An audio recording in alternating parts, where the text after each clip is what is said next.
I'm often asked to say, hey, Dumisani, how important is the name that I give to my business? Or maybe, how should I even name my business in the first place? But let me tell you this, just as important as is the name that you give to your child, so it is with the company. I have very funny uncles who give their children very funny names, like Plan Ncube, Design Ncube, Honourable, Resist Ncube, all these funny names. And these children don't like their names, and they're thinking of changing their names. And you could notice that our parents loved giving us Christian names like Peter, Mathew, John, Luke, Paul, and all these names. But you notice that none of them gave us names like Judas or maybe Hitler. Why? It is because the name is extremely important. So, straight away, how do you get to name your company? You could look at these possible ways. 2 words make one. So 2 words making one name. Take for instance Megapix. You have Mega and Pix. Zam Beef, Afriseed.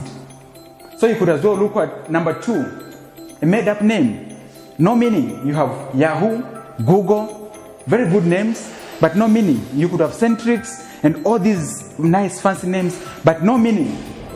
Number 3, meaning in a different language, like Musika. So you could give a name that has a meaning in a different language, but well, people might not really get the meaning. Number 4, you could use an acronym. DLN, you have Zkers, you have DHL, you have Zamtel, you have Zisk, and all these acronyms that you could actually give out. Number 5, you could use a name. Mercedes-Benz, that's a name. McDonald's, that's a name. But not one thing, don't just give funny long names like, well, my mid name is Lingamangali, then I decide to give my business as Lingamangali whatever. You don't do that. So just be careful with the names that you actually give your business. But there's some considerations that you need to actually put in.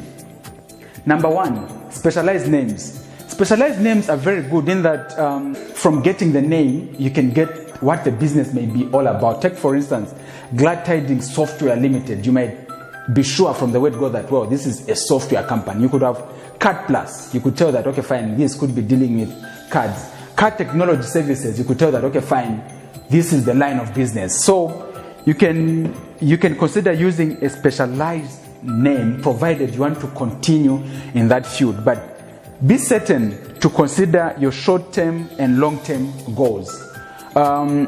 Avoid using a name, like take for instance, you choose a name that suits the short term but excludes the long term arrangement. So if take for instance you have a name like Glad Tidings Software Limited and you want to do other things, it will be so difficult for you to do a construction business when you have a name like that one. So be sure to cater for your short and long term goals. Avoid general names like so and so general dealers. People naturally don't trust people that deal in almost everything.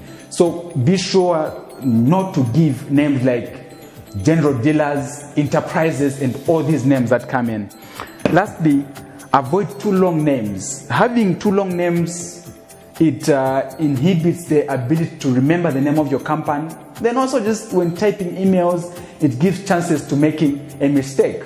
So these are the things that you could consider when naming your business.